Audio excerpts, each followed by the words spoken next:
예, 오늘 첫 업무 회의인데요. 역시 코로나 상황이 심상치 않기 때문에 오늘 좀 심층적인 논의를 해야 한다고 생각을 해서 소집한 회의입니다. 먼저 지금 서울 코로나 상황도 역시 심상치 않습니다. 2달 가까이 100명대를 유지를 해왔는데 어제 200명대로 올라선 데 이어서 오늘도 0시 기준 215명 신규 확진자가 발생했다는 보고를 받았습니다. 현재 서울시에는 지난 2월 15일부터 8주째 사회적 거리두기 2단계가 적용이 되고 있지만 최근 감염 상황을 보면 이미 2.5단계는 넘어선 상황으로 보입니다.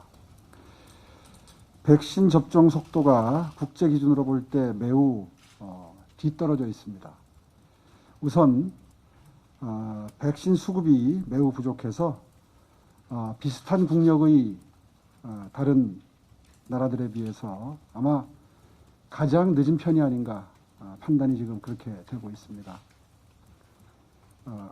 아스트라제네카 백신의 접종 일시 중단 등으로 인해서 방역 당국에 대한 시민들의 불신도 점차 높아지는 상황으로 판단이 됩니다. 무엇보다도 자영업자와 소상공인들의 희생과 고통을 전제로 한 지금의 사회적 거리두기 방식은 이제 한계에 봉착했습니다. 백신 접종 지체로 집단 면역이 늦어지는 것은 민생 경제와 가장 밀접하게 직결이 될 수밖에 없습니다. 지금의 상황이라면 비슷한 경제력의 외국들은 코로나를 졸업하는 상황에서 우리는 내년까지도 계속 소상공인분들과 자영업자분들의 희생, 다시 말해서 생계 절벽, 폐업 위기를 감내할 수밖에 없도록 그렇게 할 수밖에 없고요, 상황이. 따라서 지금까지와 같은 일률적인 틀어막기식의 거리두기는 더 이상 지속하기 어렵다 하는 판단에 이르렀습니다. 사실 우리가 코로나에 대처하기 시작한 지 지금 1년 거의 한 4개월째 돼 가는데요.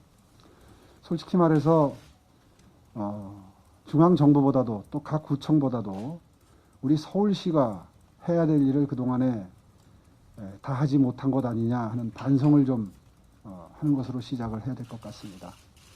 물론 여러분 최선의 노력을 다 하셨겠지만 1년이 지나면서도 계속 중앙정부가 방침을 정하는 1단계, 2단계, 2.5단계, 3단계 이런 식의 대응에 무비판적으로 순응만 했을 뿐이지 실제로 민생 현장에서 벌어졌던 절규에 가까운 소상공인들의 그 불편함과 고통에 대한 호소에 대해서 과연 얼마나 귀를 기울이고 그분들의 고통을 줄여드리면서 방역에도 성공할 수 있는 방법은 더 이상 없는지 우리가 노력을 했는가에 대해서 정말 깊은 반성이 있어야 될 거라고 저는 생각을 합니다. 이제는 좀 바꿔야 합니다. 서울시가 막중한 책임감을 가지고 이 문제를 풀어나가는 주체가 되었으면 합니다. 업종의 특성을 고려하지 않은 채 일률적으로 9시까지 혹은 10시까지 영업금지 원칙과 같은 일률적인 규제 중심의 거리두기를 더 이상은 아마 수인하기가 힘들 겁니다. 실제로 전문가가 아니라도 이런 구상은 해볼 수 있는 구상입니다. 9시까지 영업을 끝낸다, 10시까지 영업을 끝낸다 이렇게 되면 아마 대중교통에 많은 시민들이 동시간대에 몰릴 수밖에 없고 역시 취약한 상황이 될 수밖에 없습니다. 어떤 업종은 오후에 출근해서 밤늦게까지 일하는 업종들이 분명히 있는데 그런 업종들의 경우에는 완전히 영업을 포기하라는 뜻이나 마찬가지가 되는 것이고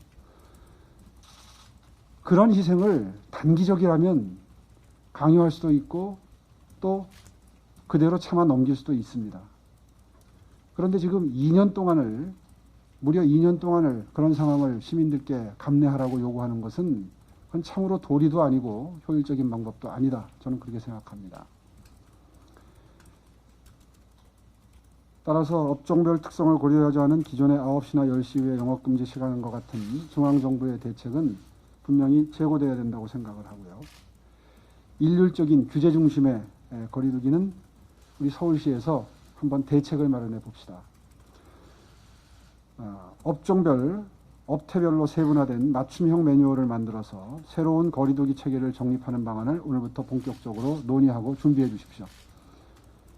거리두기의 효율성은 높이면서도 시민 일상에 대한 침해, 특히 자영업자, 소상공인들의 매출 타격은 최소화할 수 있는 특단의 조치를 강구해야 될 시점입니다. 더군다나 이 코로나 상황과 같은 이러한 재난 사태는 입원으로 끝난다는 보장이 없다는 게 전문가들의 일치된 예견입니다. 따라서 이번 상황에서 업종별, 업태별 매뉴얼을 완비해 놓고 기다리는 것이 우리들의 의무이자 책임이라고 저는 생각을 합니다. 지난 1년 동안 진작에 업종별, 업태별로 그 각종 협회가 있지 않습니까? 뭐 식당이나 이런 데는 요식업 협회가 있고, 뭐 PC방 같은 경우에는 PC방 협회가 있고, 업종별로, 업태별로 다 그 업종의 이해관계를 대변하는 단체들이 있는데,